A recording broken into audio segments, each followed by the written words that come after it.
Live from New Delhi, you're watching DD India News Hour, India's voice to the world. I'm Abhishek Mahajan. Coming up in the next hour. Hostage prisoner swap between Israel-Hamas to take place on Monday. Trump declares the conflict now over. Netanyahu calls it a victory. World leaders to attend summit in Egypt on Gaza peace plan. MOS Kirti V Singh to represent India at the talks. Gaza stabilization, reconstruction on the agenda. French President Emmanuel Macron names new cabinet after marathon talks. New team to present 2026 draft budget before a Tuesday deadline.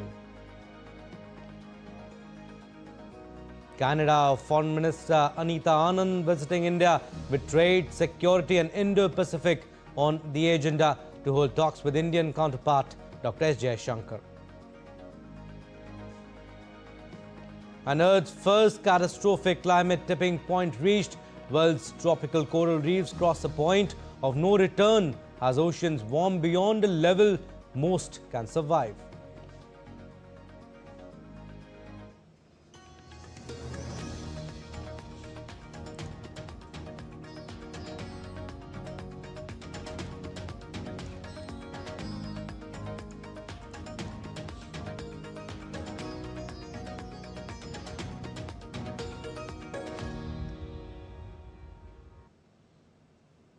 Our top story. After 2 years of devastating conflict, a fragile ceasefire between Israel and Hamas has taken hold, offering a rare moment of hope in Gaza.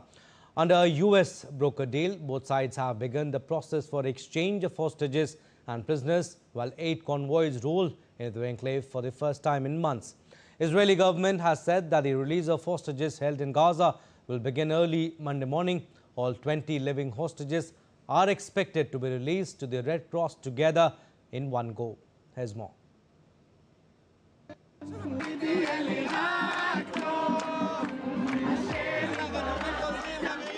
After 2 years of relentless conflict, a fragile calm has finally descended over Gaza.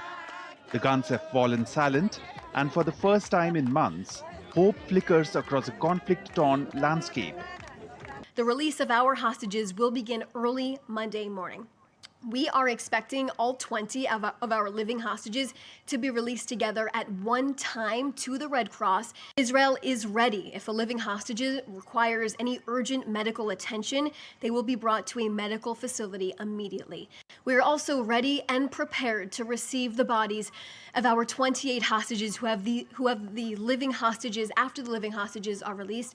These hostages were either murdered by terrorists on October 7th, murdered in captivity, or have been held in Gaza by terrorists since 2014. Families, long divided by fear and rubble, now inch towards what was once home, walking, driving and riding carts along the Gaza coast. We've been sleeping in the streets for a week. We don't even have tents or anything with us. God willing, the war remains halted. May God bring what is good. I just hope that when we reach the north, we won't have to leave again, and that the war truly ends. In Tel Aviv, prayers mingled with anticipation as families gathered in Hostages Square, awaiting reunions once thought impossible. I think it's beautiful and also scary at the same time. But I don't know, I'm sure it's going to be a big surprise for when they come home to see how many people truly do care. And I don't know, it's so sad to think that these people might not ever be the same, and I'm just happy that it's over. Addressing the crowds at the Hostages Square, US Special Envoy Steve Witkoff said the hostages are coming home and praised Donald Trump for making a Gaza ceasefire and hostage return deal possible. We all owe a debt of deep gratitude to President Trump.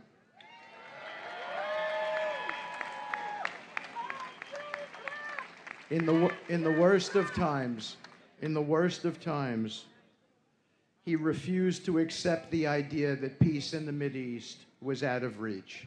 He brought together nations once divided by generations of conflict and showed us that shared peace is stronger than shared pain. On Sunday, 8 trucks entered Gaza from Kerem Shalem after Israel opened the border crossing. According to the ceasefire agreement, humanitarian aid will be ramped up and permitted to travel freely between North and South Gaza on the 2 main roads. Meanwhile, in West Bank, buses lined up near Ofer prison as Israel prepared to release Palestinian prisoners. In return, Hamas is expected to free 48 remaining hostages, only 20 believed to be alive, in exchange for 250 long-term prisoners and 1,700 detainees held by Israel. Brokered by the United States, the truce offers a narrow but powerful promise. Across borders and battle lines, cautious optimism rises that this ceasefire may be more than a pause, but perhaps the first step towards peace. Nishchoy Roy's report for DD India. As the ceasefire holds in Gaza, all eyes are now set on Egypt as it hosts an international peace summit in the Red Sea resort city of Sharm el-Sheikh on Monday. Leaders from more than 20 countries participating in the summit, co-chaired by President Abdel Fattah el-Sisi and his American counterpart Donald Trump. Meanwhile, Israel has said it will not send any representative to the peace summit in Egypt. DD India's Dheeraj Das gets you more.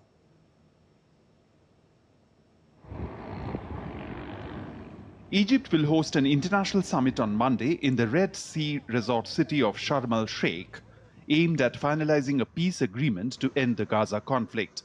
US President Donald Trump and his Egyptian counterpart Abdel Fattah el-Sisi will chair the peace summit, also to be attended by more than 20 world leaders. According to Egypt's presidential spokesperson, the peace summit will aim to end the war in the Gaza Strip, enhance efforts to achieve peace and stability in the Middle East, and usher in a new era of regional security and stability. On Sunday, the Egyptian Foreign Ministry said a document ending the war in the Gaza Strip was expected to be signed during the historic gathering. The summit was aimed at inaugurating a new chapter of peace and security and alleviating the suffering of the Palestinian people in Gaza. UN Secretary General Antonio Guterres said he would attend the summit.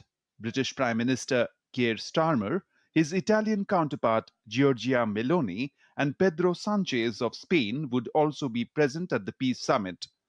French President Emmanuel Macron and Turkish President Recep Tayyip Erdogan will also travel to Sharm el-Sheikh.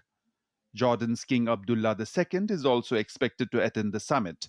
German Chancellor Friedrich Merz also confirmed that he will attend the summit in Sharm el-Sheikh. The European Council will be represented by its President Antonio Costa. India will be represented by Minister of State for External Affairs Kirti Singh in the summit. But there was no immediate word on whether Israeli Prime Minister Benjamin Netanyahu would participate, while Hamas has said it will not take part in the summit. Prior to the peace summit in Egypt, US President Donald Trump will be in Israel on Monday morning and address the Knesset. He is also expected to meet with the families of the hostages. Billboards and banners thanking Trump filled the streets and squares in Tel Aviv ahead of his summit, when hostages held by Hamas for over 2 years are expected to be released under a US brokered deal. We are on the cusp of true peace in the Middle East, really for the first time in my lifetime. Certainly, these 20 hostages are going to come home to their families, George. I think this is a great moment for our country. Our country should be proud of our diplomats who made this happen. It's really a great moment for the world, too, which is why the president's going to go over there and celebrate with these hostages. But it's a great thing, and I'm very excited about it. The high-level gathering comes as Washington pushes for an agreement brokered by the United States to formally end months of conflict between Israel and Hamas, following a series of temporary ceasefires and humanitarian negotiations. The Sharm el-Sheikh summit could mark a turning point if the proposed deal is signed, potentially paving the way for post-war reconstruction and renewed diplomatic engagement across the West Asia region. Dheeraj Das's report for DD India.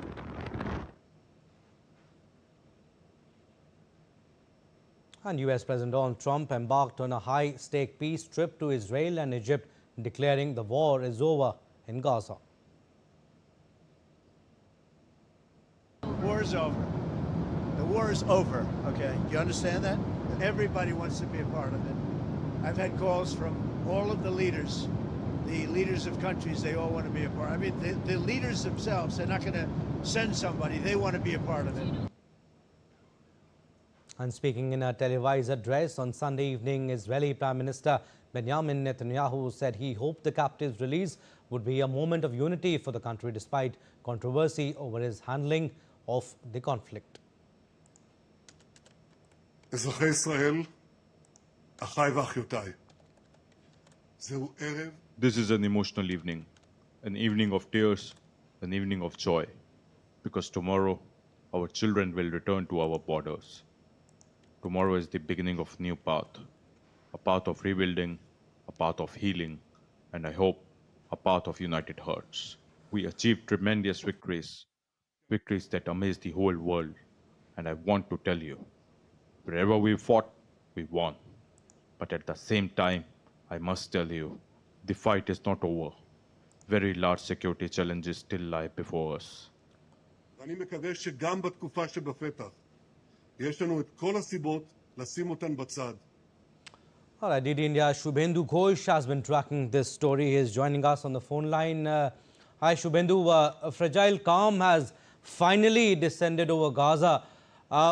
Would you describe this current situation as true peace or merely a pause in violence, a temporary lull? Hello, Abhishek. Fragile is a good word to use. The situation that is unfolding in West Asia and Middle East. It is a historic moment nonetheless.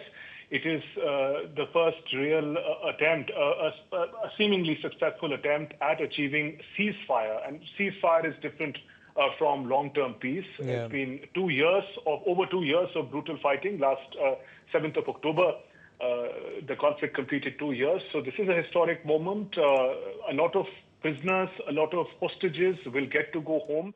In fact, as we're tracking, the Israeli hostages in Gaza are expected to be released soon. So those visuals should, in fact, flood screens globally in a short while from now. And around 2,000 prisoners and detainees, Palestinian, in Israeli jails are also going to be released. So that is an important moment.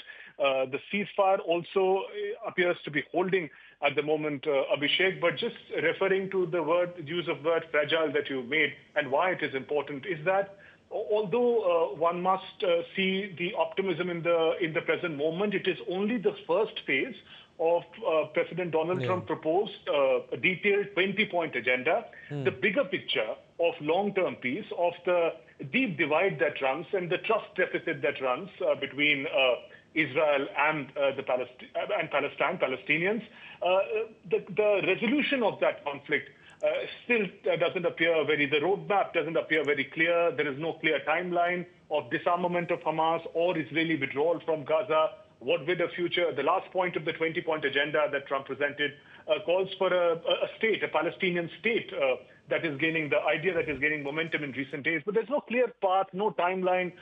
So the bigger picture remains unclear. Nonetheless, the present moment, very historic, Abhishek. Yes, very historic. And Trump, in fact, says that the war is over. We'll leave it at that. Thank you for your inputs, Shubhendu. We also have Professor Anshu Joshi, School of International Studies, with us. Welcome, Professor Joshi. Appreciate you giving us your precious time. Professor Anshu, after 2 years of relentless conflict, a fragile calm, fragile is the word, it has finally descended over Gaza. Benjamin Netanyahu calls this a moment of unity. And Trump, in fact, goes on to say that this is an end of war. War is over.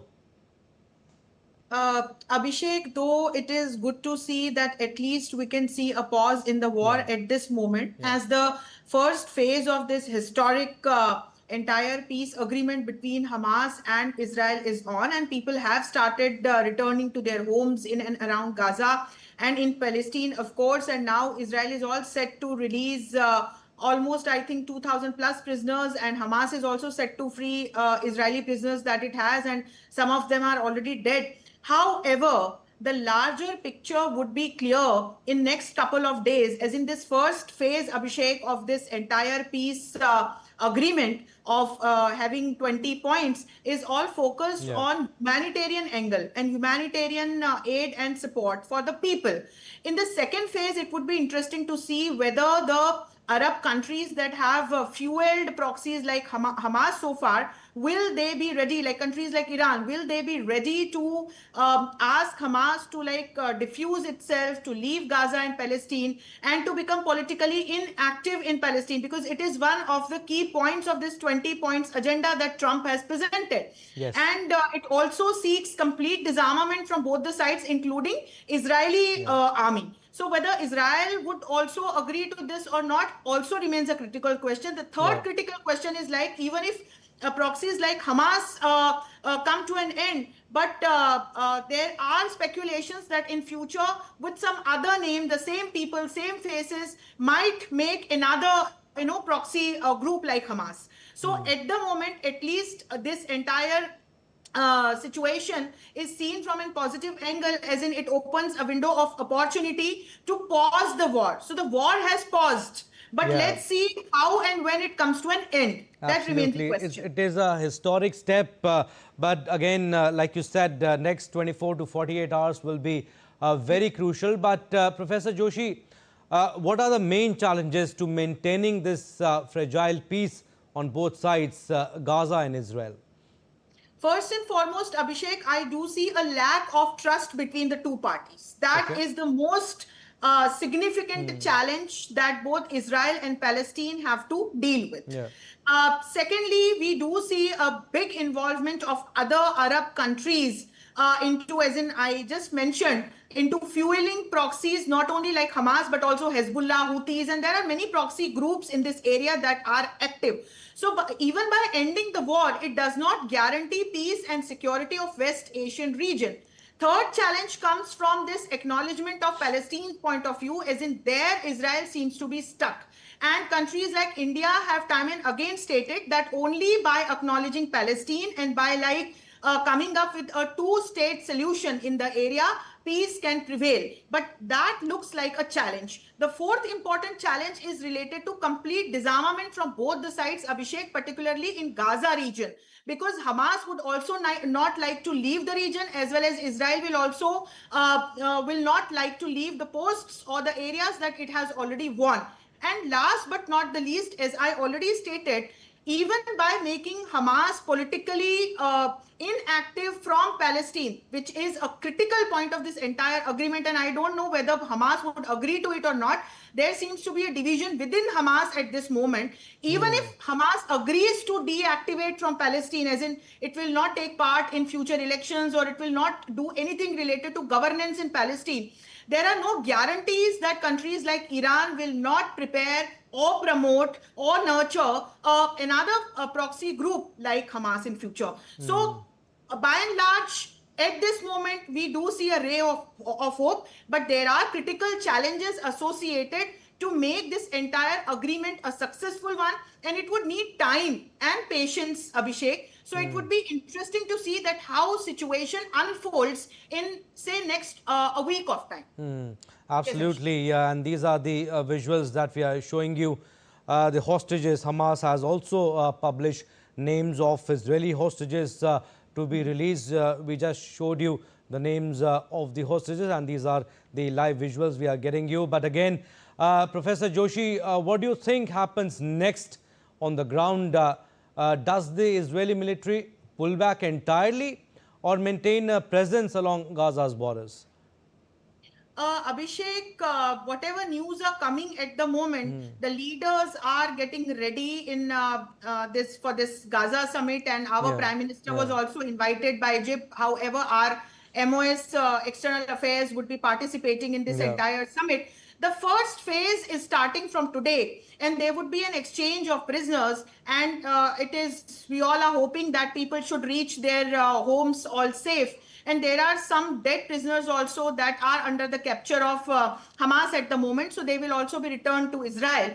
After this first phase, the second phase would be all about complete demilitarization and disarmament of the region. And there, as I said, there are certain challenges. So we would be able to see only after, say, a day or two in next 24 to 48 hours that how the situation unfolds, whether Hamas leaves the region or not, and whether Israel leaves the region or not. And after exchange of prisoners, Abhishek, Israel, in case Hamas does not fulfill the points that it agreed to earlier, Israel would be all free to again attack Hamas. So there are such kind of speculations also that in case Hamas does not leave Gaza and does not leave the posts that it has captured, in that case Israel would be all free to again attack Hamas. And if that happens, then another chapter of war will open. So at the moment, it is very difficult to say that what will happen. It's only interesting to observe how both the parties and what do they do in next 2 days of time. Absolutely.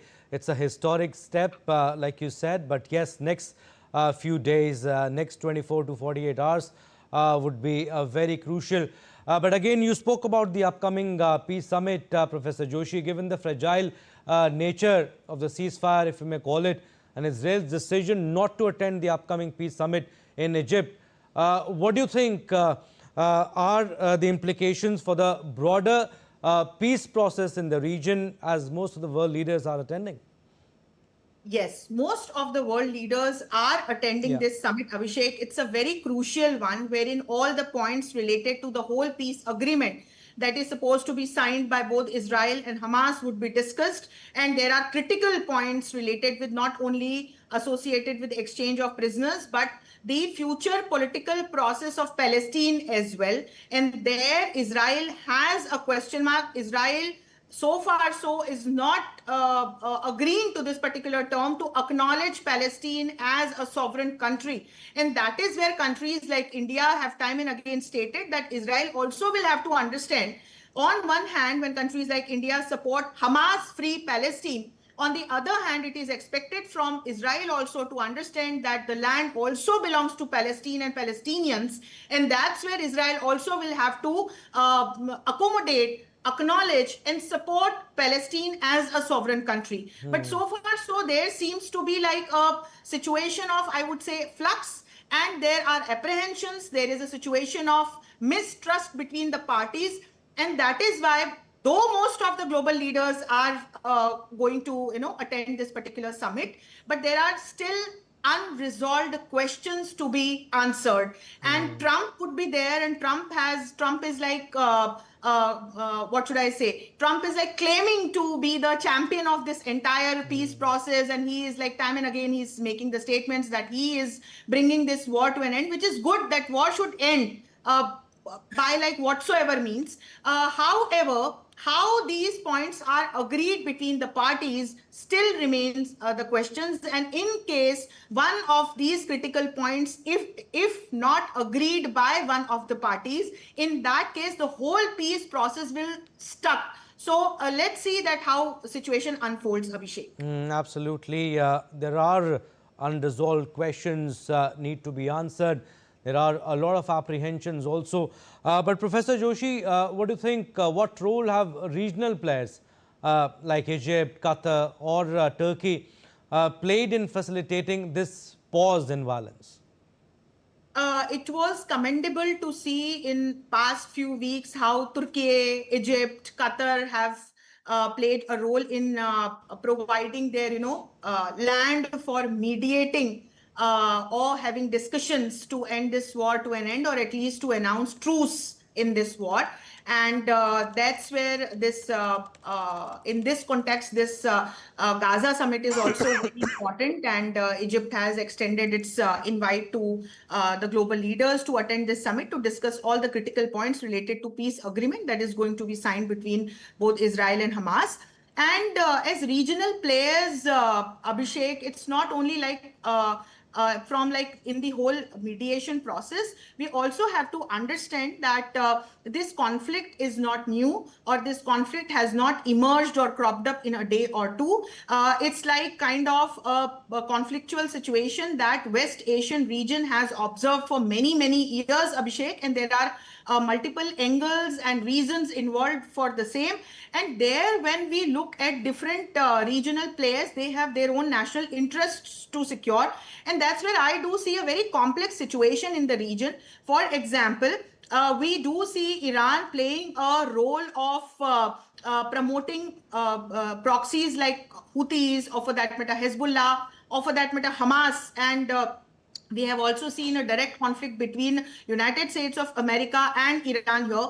However, Iran has its own national interests when it comes to the regional security at the moment, Abhishek. Yeah. And that is why this is being speculated that Iran will play a positive role in convincing Hamas to agree to the term of not getting into any political process or mechanism of Palestine in future. You see countries like Qatar, where America has a prominent base, and we have seen that how in recent past Israel attacked Doha, and from there the whole situation deteriorated. OIC countries met, they had an emergency meeting, and after that we also saw a historic defense pact being signed between Saudi Arabia and Pakistan.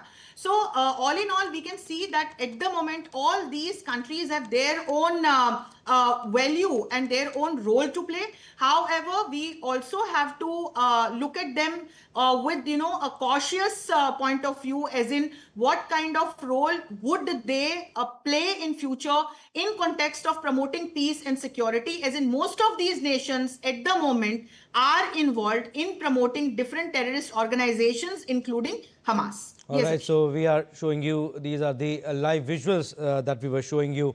Handover of Israeli hostages set to begin in Gaza. On the left side, you can see, left side of the screen, you can see visuals from Khan Yunis, and right side from Tel Aviv. Handover of Israeli hostages set to begin in Gaza as Hamas releases names of those being freed. So the handover of 48 Israeli hostages, 20 of whom are believed to be alive, is expected to begin in Gaza shortly, 10:30 Indian Standard Time, and the hostages will be handed to the Red Cross, who will transfer them to the Israeli military. Red Cross vehicles have been seen in Gaza, and you can see in the visuals, Israeli helicopters are waiting just outside the strip. So these are the visuals that we are showing you. A handover of Israeli hostages set to begin in Gaza, 10:30 Indian Standard Time, and the hostages will be handed to the Red Cross, who will transfer them to the Israeli military. Red Cross vehicles have been seen in Gaza, and you can see in the visuals, these are the live visuals that we are showing you. Israeli helicopters are waiting just outside the strip.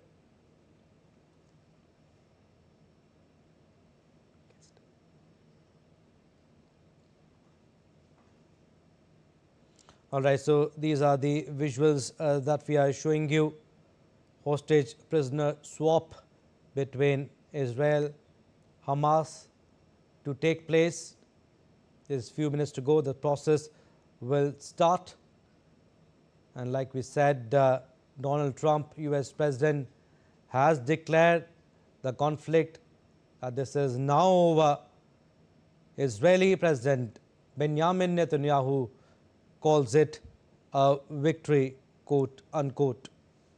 And after 2 years of devastating conflict, these are the visuals that we are showing you from Tel Aviv. These are the live visuals, mind you. The historic step, US President Donald Trump calls it that the war is over, but there are a lot of unresolved questions that have to be answered. There are a lot of apprehensions, but yes, a historic step. After 2 years of the conflict, a fragile ceasefire between Israel and Hamas has taken hold, offering a rare moment of hope in Gaza. All right, we'll keep getting updates on this, but yes, we are slipping into a very short break.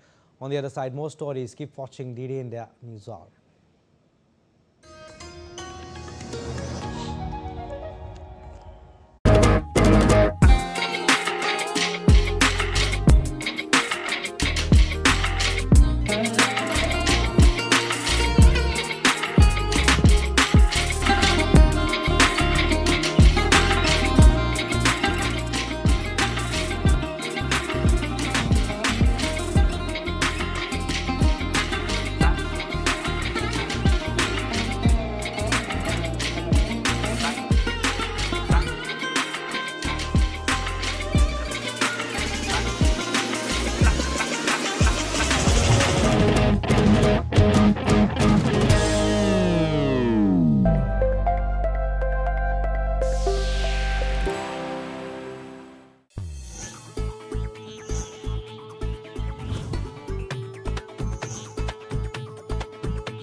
Welcome to Jaipur.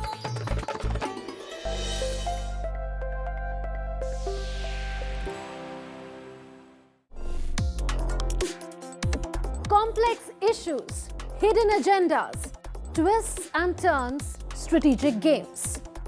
We think all dots are linked. We just need to connect them. Join me every week as I connect the dots to unravel hidden designs in statecraft, mysteries, and decode issues that matter to you. Watch Connecting the Dots with me at these times on DD India.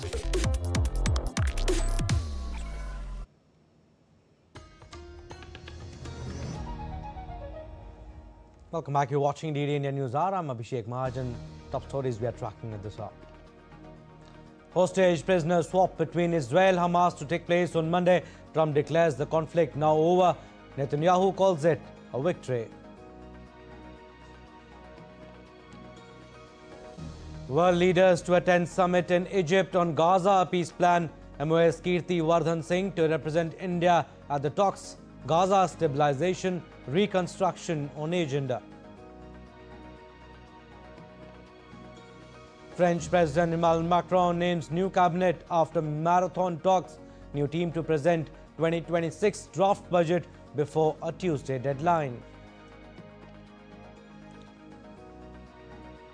Canadian Foreign Minister Anita Anand visiting India with trade, security and Indo-Pacific on agenda to hold talks with Indian counterpart Dr. S. Jaishankar.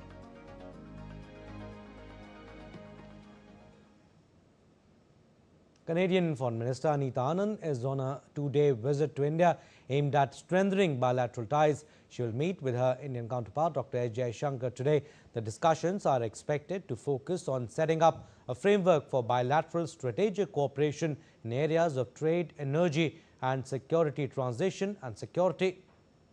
It is Anita Anand's first visit to India after assuming charge as the Foreign Minister in May.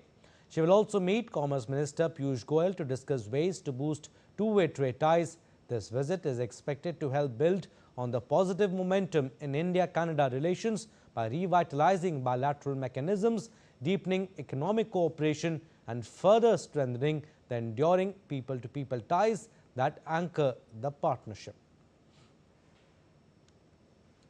And India-Canada bilateral ties are underlined by shared democratic values, a steadfast commitment to the rule of law and vibrant people-to-people ties. Let us know more about India-Canada relationship. Alright, so Prime Minister Narendra Modi visited Calgary on June 16th, 2025 for a G7 summit session on energy security. On the sidelines of the G7 summit, PM held a bilateral meeting with PM Mark Carney. So India and Canada agreed to take calibrated and constructive steps to restore stability in the relationship. Both agreed to take constructive steps, beginning with early return of high commissioners to each other's capitals. And on June 6, 2025, PM Mark Carney called PM Narendra Modi. PM Modi congratulated PM Carney on his recent election victory and thanked him for the invitation to the G7 summit. And September 18, so prior to these developments, September 18, 2023, Canadian PM Justin Trudeau made a statement in House of Commons of Canada. September 19, India rejected Justin Trudeau's statement. September 20th, advisory for Indian nationals and students issued. 21st, visa services for Canadian nationals suspended. And in October 14, 2024, India announces withdrawal of 6 diplomats citing safety concerns. October 26, paper visa services in 4 categories resumed. November 22nd, e-visas for Canadian nationals in certain categories resumed. And India-Canada Foreign Office consultations were last held in Ottawa on April 11, 2023. And India's exports to Canada in 2024 were worth Canadian dollar 8.02 billion. Bilateral trade in goods was worth 13.32 billion Canadian dollars in 2024, and portfolio investments from Canada stand at more than $100 billion. More than 600 Canadian companies have a presence in India, more than 1,000 Canadian companies pursuing business in India, and Indian companies in Canada active in various sectors such as IT, banking, among others. And more than 3,92,810 Indian students are studying in Canada as of 31st December 2024. So Canada has one of the largest Indian diasporas abroad, and Canada home to 1.8 million Indo-Canadians and 1 million NRIs. Moving on, newly appointed US Ambassador to India, Sergio Gore, on Sunday held talks with Commerce Secretary Rajesh Agrawal on India-US economic ties, with the two sides looking at ways to firm up a trade deal. Gore, accompanied by Deputy Secretary for Management and Resources Michael J. Regis, is on a 6-day visit to India. Recent telephonic conversations between Prime Minister Modi and US President Donald Trump have raised hopes for a positive outcome from the ongoing negotiations for the trade deal. India and the US have recently resumed negotiations for the trade deal after a brief hiatus of a few weeks.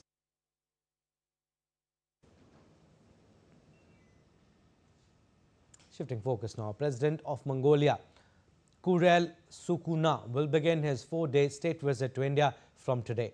During the visit, President Murmu will meet her Mongolian counterpart and host a banquet.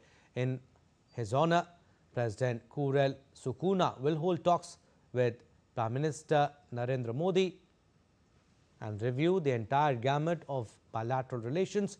Diplomatic relations between India and Mongolia were established in 1955. For the past 7 decades, the two countries have developed a close and multifaceted partnership anchored in shared cultural and spiritual links and democratic values.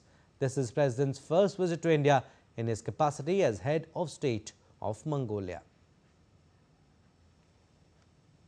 Moving further, India's Environment Minister Bhupendra Yadav will attend pre-COP meeting in Brasilia on October 13th and 14th. Over the next 2 days, this platform will provide an opportunity for countries to build consensus on the issues critical for the success of COP30. Bhupendra Yadav, in a social media post, said that he looks forward to meaningful discussions and productive conversations in Brazil. The 2-day pre-COP brings together environment and climate ministers, senior negotiators and observers to narrow differences on politically sensitive topics and try to build ministerial consensus ahead of the UN Climate Conference. The UN Climate Summit COP30 will be held in Belém, Brazil in November. The disagreements over the scale and nature of climate finance, whether it should be provided as grants or loans, and how predictable and usable new funds will be for adaptation and loss and damage. These finance tensions are central to what delegates will debate in Brasilia and later in Belém.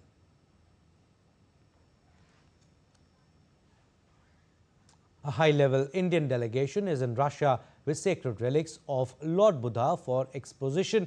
It is another milestone in India-Russia relationship. Head of the Republic of Kalmykia, along with his ministers, met the Indian delegation that was led by Uttar Pradesh Deputy Chief Minister Prasar Bharati.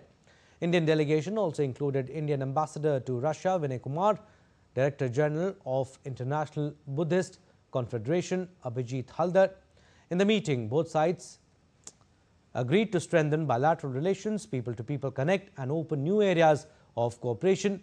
Deputy CM assured Kalmykia governor that India will always stand with Russia and this visit will deepen cultural bonding. He also emphasized that India has given Buddha to the world, not Yudh, because India always believes in Vasudhaiv Kutumbakam, denoting whole world is a family. Governor of Kalmykia also expressed his happiness and gratitude towards this unique visit.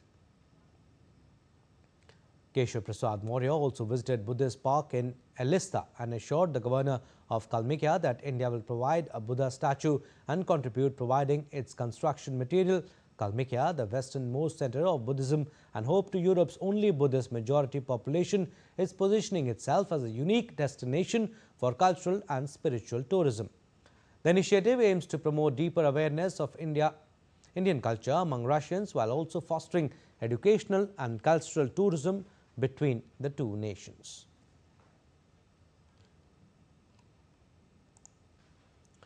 For deeper understanding about this unique event, let's listen in to DD India's exclusive interview with Ambassador of India to Russia, Vinay Kumar. Firstly, I want to know about the significance of this event because this is very important event, cultural event between India and Russia. One of the important dimensions of that cultural connect, people-to-people relationship is Buddhism. There are 3 provinces in Russia, Kalmykia, where we are sitting, Buryatia and Tuva, where majority population follows Buddhism. It was at the request of this population that governor of Kalmykia visited in India earlier this year and made the official request for display of holy relics of Lord Buddha in Kalmykia. So it is adding to this existing people-to-people connect and bringing the spiritual dimension of our relationship in sharp focus. I have no doubt at all that this display will further deepen our cultural connect. Kalmykia is a very unknown place to most of the people, and how it is very unique from the other parts of the like Russia. Kalmykia is located in the European part of Russia, and it is the only European part where Buddhism is the predominant religion. India is one of the priority areas that they are focusing on. The tourism here is also growing very fast. How these kind of events are very important for the mutual respect, for mutual connections between people to people. You know, these kind of events precisely do that job of exposing, opening up new vistas for people to explore. The media interest in this enables people to know each other more closely. Going forward, these kind of events, these kind of connections will deepen our relations in all their dimensions and give it a much solid foundation at the people-to-people level. And now I want to talk about the Buddha's teaching, how these are so relevant and important in today's world. The very teaching of Buddha, of following the middle path, having understanding that each one of us, the goal is to realize God. And living in the world while we focus on that ultimate objective, we live life in a manner that we do not injure others. The Buddha will give us knowledge, not youth.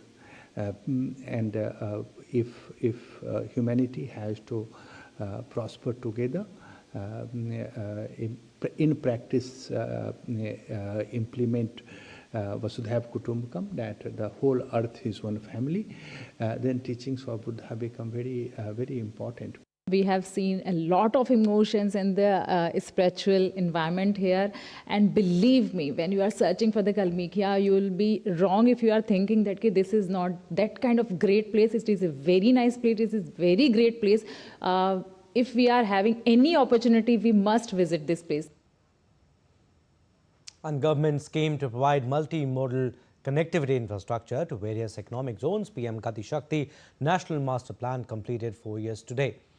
A top priority for the government, the Gati Shakti National Master Plan, supported by 7 engines of infrastructure, aims to develop a multimodal network with comprehensive support for planning, financing, innovation and technology. The touchstone of the master plan is world-class modern infrastructure and logistics synergy among different modes of movement, both of people and goods and location or projects. This will help raise productivity and accelerate economic growth and development.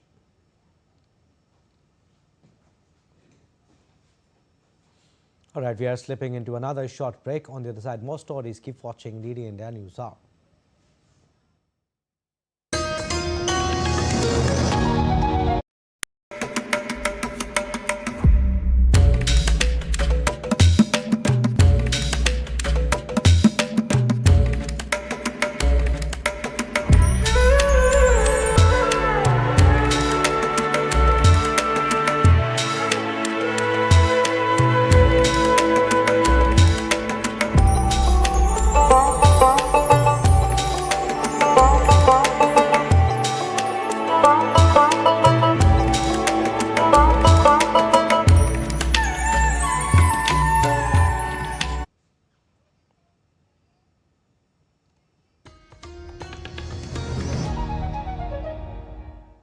Welcome back. You're watching DD India News Hour. I'm Abhishek Mahajan. Some more stories.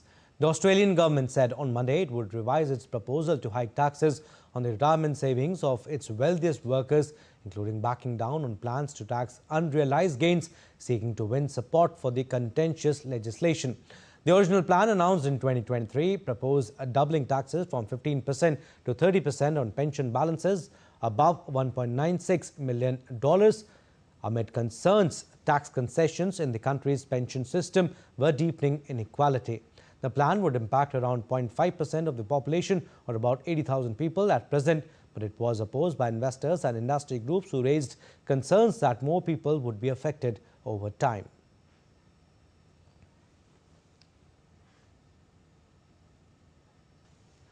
All right, we'll go across to DD India's Narayan Singh. He is joining us live from Delhi. Hi Narayan, where do you think the match is heading? And West Indies, they have done well in the second innings. Definitely, Abhishek. We should say that the way everyone is criticizing the West Indies, the kind of cricket they played, especially in the Ahmedabad, could not complete the 90 overs in the 2 innings. And here again in the first inning, the way they batted. But first time they showed the glimpse what West Indies can do in the second innings. And definitely the way John Campbell batted, showing the class of what West Indies can do if they want, if they show believe in their self, and if they can do that thing, definitely they have something in there, because we know that the legacy of the West Indies cricket, the way they have dominated the world cricket for 2 decades. And finally, we can say that it's a short breather for the West Indies cricket, not only for the West Indies cricket, for the world cricket, because we know that this format of the game is the most important. And if any team who is not doing well in the red ball cricket, definitely they can't do well in other formats too. And the way John Campbell and the Shea Hope produced a stunning partnership, and that partnership yesterday, it was of 138 runs, and it was the biggest partnership for the West Indies cricket in Test cricket for this year. And also, if you take a look, John Campbell, his first century in the 50 innings, and definitely it shows that if West Indies must have the team with their veterans, they sat on the table, must have discussed about their Test cricket, how they must have a clear plan for this innings. Because if you take a look, there was something for the bowlers on the pitch. It wasn't like that there was nothing, it was too much flat pitch. But in those conditions also, the West Indies cricketer Shea Hope and the way John Campbell survived, it showed that they must came with a plan, not only with a plan, and they executed their skills and a plan in a fantastic way. And if you take a look forward, if they can just here put a target of 150 runs for the India in this 4th inning, definitely we can say that it's good for the West Indies cricket, because we know that the condition of the West Indies board, why they are reeling in the Test cricket, because most of their cricketers are playing in the worldwide in the T20 formats, and also because of there is a financial crisis for the West Indies cricket. That too is a reason for the decline of the West Indies cricket. But I think this performance in the second inning definitely will give a ray of hope to the West Indies cricket. Absolutely. They are 217 for 3 in the second innings. They have lost John Campbell on 115. Roston Chase, captain of West Indies, and Shea Hope, they are at the crease. Shea Hope is batting on 80, and West Indies still trail India by 53 runs. We'll leave it at that. Thank you for your inputs, Narayan. Now, defending champions Australia chased down a mammoth 331 runs to beat India by 3 wickets in a pulsating Women's World Cup clash in Vizag. It was the highest successful run chase in the history of women's one-day internationals. Earlier, India's openers Pratika Rawal and Smriti Mandhana had set the stage alight, adding 155 of 24.3 overs in a rollicking start. India piled up the highest ever World Cup total of 330 all out. In reply, the Australian skipper Alyssa Healy unleashed a stunning exhibition of stroke play, cracking 142 of just 107 deliveries. After her dismissal, Australia wobbled briefly, losing a couple of quick wickets, but with the required rate under control, panic never set in. The ever-reliable Elise Perry held the lower order together and sealed the victory. And Indian cricket fans were disappointed as their team lost the match after posting formidable total of 330 against Australia in their Women's World Cup clash.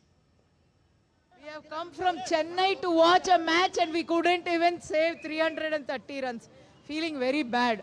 Maybe add-on of another 10 to 15 runs, maybe the crucial factor, and also the bowlers somewhat they cannot able to handle the pressure. So overall it's a very good experience and a good entertainment match. Australia, 7-time world champions, well, it's soon to be 8. Up the Aussies, Elise Perry, you superstar. Alyssa Healy, captain fantastic. Navi Mumbai, we'll see you in the final. Let's go, you mighty Aussies. Come on. And singing one voice, I am, you are, we are Australia. And New Zealand batter Kane Williamson will miss the home T20 series against England later this month due to injury. Coach Rob Walter said Williamson had to overcome a minor medical issue and they both agreed that he needed some more time to get himself physically fit. Pace bowler Ben Sears will also miss the series after suffering a hamstring tear in training last week. Spinner Mitch Santner returned to the squad after surgery. Also back is all-rounder Rachin Ravindra, who missed the Australia series with a facial injury. The matches are scheduled on October 18, 20th and 23rd. They also play a 3-match one-day international series in late October and early November. And Mohammad Kudus scored as Ghana beat Comoros 1-0 in Accra to become the 5th African nation to qualify for the 2026 World Cup after Algeria, Egypt, Morocco and Tunisia. Ghana dominated first half possession and territory, but slow, predictable attacks meant Comoros' goalkeeper was seldom troubled. However, the home side wasted little time after the interval in taking the lead as Kudus struck in the 47th minute. Success against Comoros was particularly sweet as Indian Ocean Islanders shocked Ghana at the 2022 Africa Cup of Nations and beat them again in the second round of World Cup qualifying 2 years ago. Ghana topped the group with 25 points from 10 matches. Madagascar finished second with 19 points.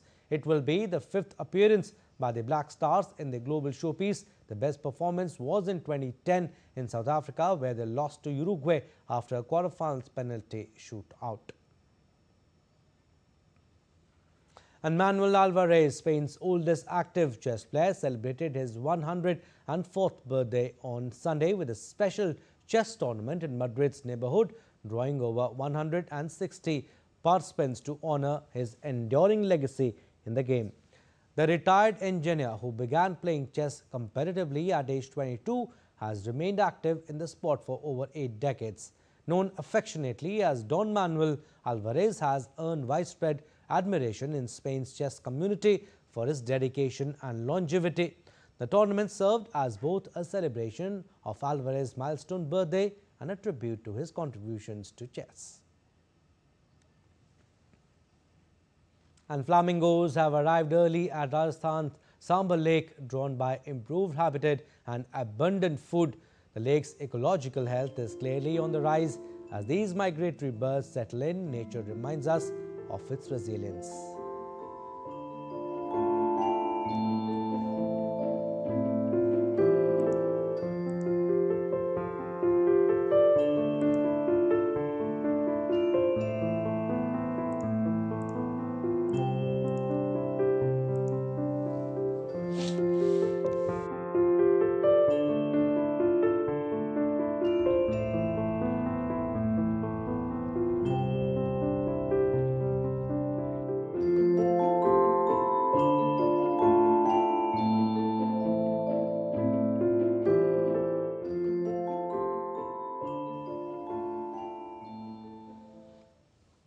Well, that's all we have in this edition of DD India News Hour, but do let us know your thoughts on the news of the day.